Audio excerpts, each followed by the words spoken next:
اونۍ تېره شوه. انورشاه د مدرسې خوا یو مخ پر ایښې وه. سهار به یې چې څرنګه چای غوړپ کړ، هندارې ته به ودرېد.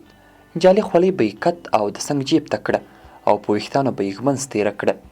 د جلات خان په زاړه امبرسایکل به یې پښه واړوله او مخ د ولسوالۍ په بازار به یې حرکت وکړ. هغه اوس د ماسټر پیدا د انګلیسي کوچینګ سنټر له ټاپ شاګردانو څخه و چې حتی ابتدایي شاګردانو ته به یې د استاد د غیاب په وخت کې درس هم ورکاوه. هغه په څو ورځو کې نه یوازې له ماسټر پیدا بلکې د کورس له ډېرو شاګردانو سره بلد شو او څو تنه خو یې پکې پاخه ملګري شول.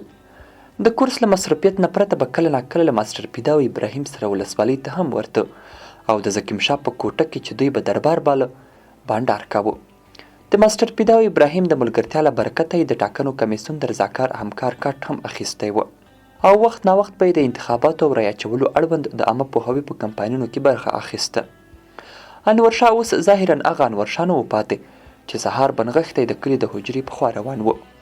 اوس یې ډېر وخت د ولسوالۍ بازار کې تېراوه، خو له دې ټول بدلون سره یې خپل هغه کار هم نه و هېر کړی چې د مبارز لخوا ورسپارل شوی و.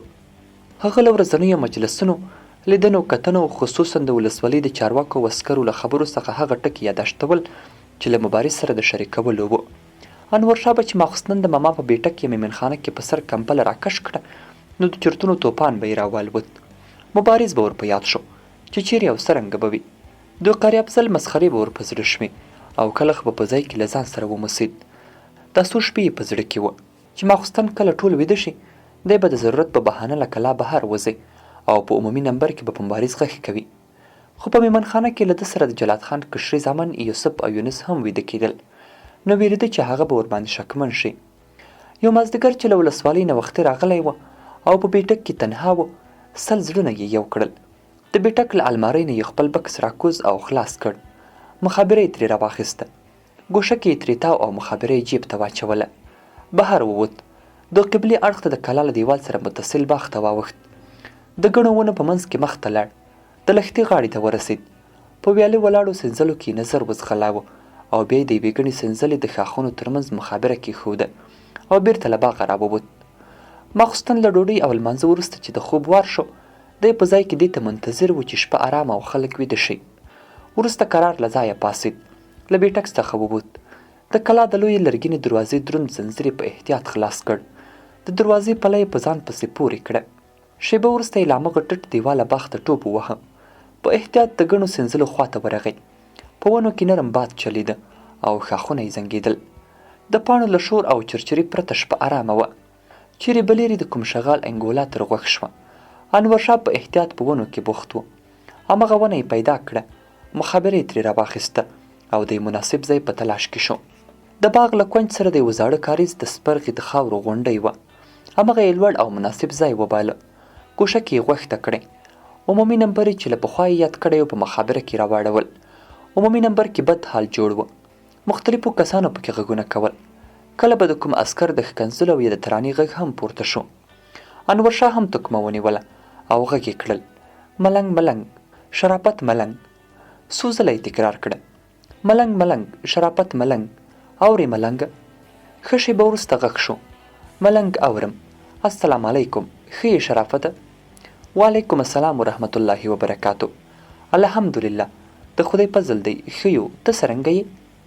شکر دی، د خدای فضل دی. ښه دی چې را پیدا شوي، که نه پر مې پسې درلېږه. اها، ښه، یقینا دا څو ورځې مې اراده وه چې رابطه وکړم. ښه سمه ده، ته 314 ته درشه، نور مجلس به هغلته کوو. ښه سمه ده مولوي صاحب. 314 د مبارز د انورشاه ترمنځ د خصوصي نمبر شیپر و چې له دوی دواړو پرته حتی نور ملګرو ته هم معلوم نه و. انورشاه جیب ته لاس کړ، یو کاغذ یې راویست. د لاسي ساعت د رڼا تکمه یې ووهله. د ساعت په رڼا کې یې پر کاغذ لیکلی نمبر ولوست او بیا یې د مخابرې نمبر همغې شمېرې ته واړاوه چې ورسره غږ شو: شرافت شرافت، غږ دې ورک ده. اورې شرافته؟ هو اورم مولوي صاحب. ښه ماشاءالله، تکړه یې چې نمبر دې نه دی هېر کړی او داسې ژر دې روغ کړل. نه د غومره خو مې زده کړې ده چې نمبر پکې پیدا کړم. ښه نو رابه شو اصلي خبرې ته. ښه شو چې سره پیدا مو کړل. ما ویل که دلته را سره عمومي جریان شریک کړي نور به جزیات بیا مخامخ راته ووایي. دلته تفصیلي مجلس په کار نه دی، نو زه درته غوږ یم. سمه ده مولوي صاحب، زما هم دغسې خوښه ده چې مخامخ مو کله سره ولیدل انشاءالله ټول جریان به سره شریک کړو. اوس به دومره ووایم چې الحمدلله کارونه ښه روان دي.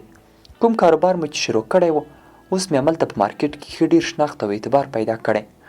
هغه انګریزي شیان چې پکې خرڅېږي د هغه دکان له مالک سره مې شراکت کړی او ټوله ورځ عملته یم. یو دوه وارې مې د مارکیټ د عمومي مشر په مجلس کې هم ګډون کړی.